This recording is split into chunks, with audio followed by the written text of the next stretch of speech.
Assalamualaikum Sobat Football United, ringan amatiran ala gua, sehat-sehat semua, semoga lancar-lancar terus ibadahnya di bulan Ramadan ini sekeluarga, lancar-lancar terus juga semua kegiatan positifnya. Oke, kabar nih ya, update. Jadi ada 4 pemain dari Manchester United yang dikabarkan situasinya positif nih. Nomor 1 langsung aja Mason Mount yang disebutkan sudah mulai ikut latihan, namun Mason Mount masih belum bisa diturunkan. Di pertandingan akhir pekan ini Manchester United akan menantang Liverpool di quarter final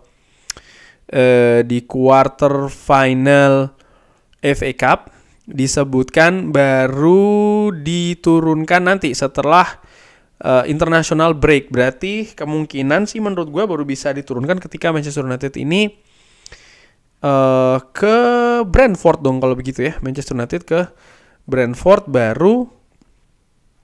Jadi ya kan tanggal 17 itu menghadapi Liverpool.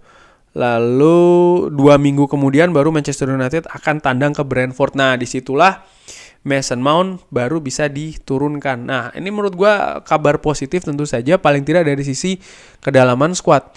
Manchester United punya 1 tambahan pemain squad ya, pemain senior. Dari secara teknis bisa ya bisa enggak, tergantung bagaimana perkembangan dari Mason Mount sendiri, terutama bermain di sistemnya Erik ten Hag. Karena secara individu gue secara dengan amatiran melihat ya Mason Mount ini pemain yang bagus. Dan dia sempat juga menunjukkan beberapa penampilan yang oke, walaupun tidak secara konsisten nih di Manchester United. Apakah tidak konsisten itu karena situasi fisik yang memang juga tidak 100% ya di periode-periode tersebut, ya itu merupakan sebuah kemungkinan juga. Terkait dengan kembalinya Mason Mount, gue harapkan memang ini sudah paripurna, artinya dia memang sudah 100% begitu ya, bukan berarti dia kembali. Gue harapkan tidak terus beberapa kesempatan dia bermain nantinya lalu dia cedera lagi seperti Luke Shaw contohnya ya kan, ataupun seperti Lisandro Martinez. Gue harapkan tidak demikian. Gua melihat semakin menuju akhir musim kompetisi ini tekanan semakin besar ya kepada tim-tim yang memperebutkan posisi-posisi tersebut, posisi juara maupun posisi di kompetisi Eropa, tiket untuk kompetisi Eropa musim depan, termasuk juga Manchester United, sehingga segala bentuk tambahan pemain ini gua lihat sebagai hal yang positif. Terlepas dari ini pemain apakah bagus atau tidak di penampilan-penampilan sebelumnya, gue tidak melihat seperti itu. Gue melihat paling tidak ada 1 pemain senior tambahan nih untuk posisi lini tengah gelandang serang Manchester United, di mana Mason Mount juga bisa dimainkan di beberapa posisi ya kan. Posisi nomor 10 dia bisa, di double nomor 8 juga dia bisa, bermain di kanan pun dia juga bisa. Jadi ini menambah pilihan paling tidak bagi Erik ten Hag untuk bisa menerapkan pemain-pemainnya di atas lapangan, sehingga ya ini gue lihat sekali lagi sebagai kabar yang positif. Tapi masih belum tanding weekend nanti ya menghadapi Liverpool. Nah terkait dengan pertandingan menghadapi Liverpool, bahas satu-satu dulu nih. Ada 3 pemain yang ingin gue bahas. Nomor 1 adalah Aaron Wan-Bissaka. Aaron Wan-Bissaka ini sudah terlibat latihan dengan tim, disebutkan dia punya peluang untuk diturunkan ketika menghadapi Liverpool. Ada kemungkinan seperti itu. Ini menarik karena gue melihat untuk posisi bek kanan Diogo Dalot ini luar biasa ya, di beberapa pertandingan terakhir ini menjadi sosok vital, pemain kunci di lini belakang Manchester United, baik itu secara bertahan maupun secara menyerang. Nah dengan kembalinya Aaron Wan-Bissaka, gue menilai ini menjadi ada pilihan untuk posisi bek kiri Manchester United, di mana posisi bek kiri ini gue menilai belum maksimal ketika diisi oleh Lindelof.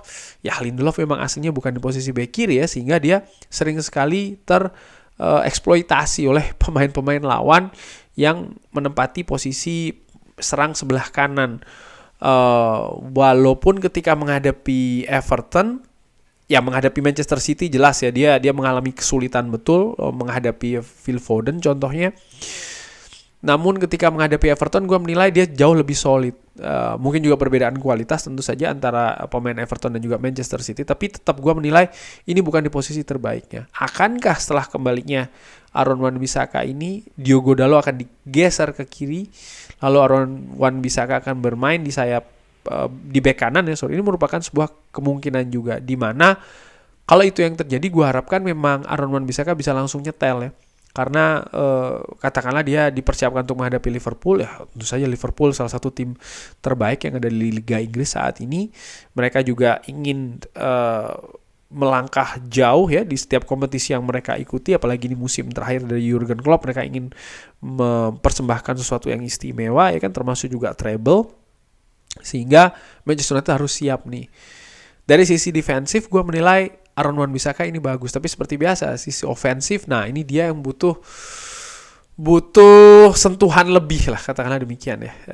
Tapi kalau melihat dari posisi bek kiri, lebih milih siapa antara Dalot dan Lindelof. Kalau seandainya Aaron Wan-Bissaka tampil di bek kanan, ya sudah jelas lebih memilih untuk menampilkan Diogo Dalot. Tapi kita lihat akankah Aaron Wan-Bissaka ditampilkan di pertandingan akhir pekan nanti.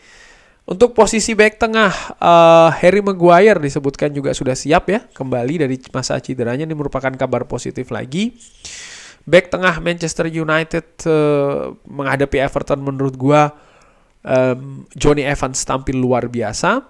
Menghadapi Manchester City, dia tampil bagus tapi situasinya tidak 100%. Harus digantikan, dan dengan pergantian pemain itu Manchester United akhirnya kebobolan lebih banyak gol ya kan, dia dibandingkan dengan sebelum pergantian. Sehingga kedalaman squad lagi-lagi menurut gue ini menjadi hal yang penting, pun juga dengan kembalinya seorang Harry Maguire. Apalagi Harry Maguire yang menurut gue musim ini tampil cenderung lebih bagus. Lini belakang back tengah Manchester United menurut gue so far oke, karena Rafael Varane pun juga di beberapa kesempatan tampil bagus. Tapi sekali lagi ya, dengan tampilnya Harry Maguire ini paling tidak bisa menambah atau menambal kedalaman skuad, karena situasi fisik tidak ada yang pernah tahu ada apa di latihan ya kan, pun juga ketika pertandingan. Kalau Manchester United lebih banyak pemain utamanya yang tersedia di pertandingan, baik itu di atas lapangan maupun di bangku cadangan, ini suatu hal yang positif. Karena dalam beberapa pertandingan terakhir bisa dilihat ya, bench Manchester United lebih banyak diisi pemain muda. Artinya apa? Mungkin ada yang melihat positif kan, wah ini kesempatan bagi pemain muda. Gua melihatnya tidak seperti itu sih. Ini situasi saat ini bukan situasi yang sebenarnya kondusif untuk lebih banyak memberikan kesempatan para pemain muda. Kenapa? Pemain muda ini butuh berkembang. Situasi saat ini situasi penuh tekanan. Harus pemain yang paling tidak secara pengalaman, secara karakter lebih siap itu yang ditampilkan, baik itu di atas lapangan maupun dipersiapkan di bench ya. Sehingga dengan tampilnya Harry Maguire ini, atau kembalinya Harry Maguire, bisa menambal dari sisi situ. Dan yang terakhir, yes, ini dia penyerang andalan kita, Rasmus Højlund sudah kembali latihan, dikabarkan siap diturunkan ketika menghadapi Liverpool. Ini kabar yang positif.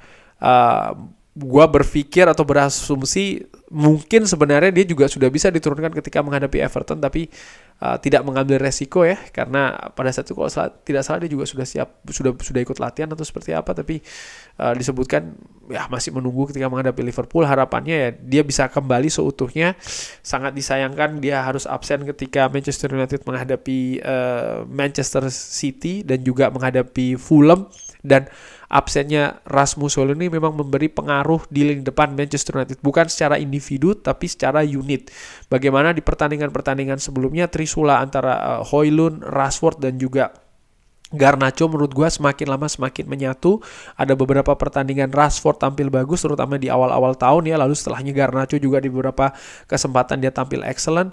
Dan Rasmus Højlund jelas dari Rasmus Højlund mencetak gol pertamanya di Premier League di akhir tahun lalu menghadapi Aston Villa. Setelahnya dia secara beruntun bisa mencetak gol, nih hal yang positif juga. Tapi gue tetap melihat sih faktor positif terbesarnya adalah kerjasama lini depan Manchester United, 3 pemain tadi yang gue sebutkan, plus juga dengan pemain-pemain lainnya di lini kedua, lini tengah.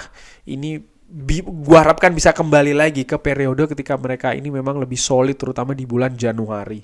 Ini kabar yang bagus banget menurut gue ya, kembalinya Rasmus Højlund dan juga pemain-pemain lain, sehingga diharapkan sih bisa mengimbangi lah Liverpool. Dan menurut gue ini akan menjadi situasi yang berat, karena Liverpool dalam beberapa musim kompetisi terakhir mereka tampil luar biasa. Musim lalu Manchester United berhasil mengalahkan Liverpool di Old Trafford ya, di kompetisi Liga, tapi hancur berantakan di Anfield. Tapi musim ini Manchester United sudah berhasil mencuri 1 poin di Anfield, walaupun dengan permainan yang memang sangat bertahan sekali karena memang tidak banyak pilihan di sana. Nah sekarang gue juga menunggu nih, menantikan nih akan seperti apa kira-kira formasi pemain yang diturunkan menghadapi Liverpool di quarter final Piala FA di weekend nanti. Akan gue bahas lebih jauh tentu saja nanti di preview. Kurang lebih demikian, membahas 4 pemain yang akan segera kembali. Ya tentu saja setelah menghadapi Liverpool akan ada 4 ya, karena Mason Mount sudah bisa diikut sertakan ketika Manchester United tandang nih menghadapi tuan rumah Brentford setelah jeda internasional. Kurang lebih demikian, bagaimana menurut Sobat Football United? Jangan lupa like, subscribe. Terima kasih banyak sebelumnya. Sehat-sehat selalu sekeluarga. Wassalamualaikum warahmatullahi wabarakatuh. Thank you.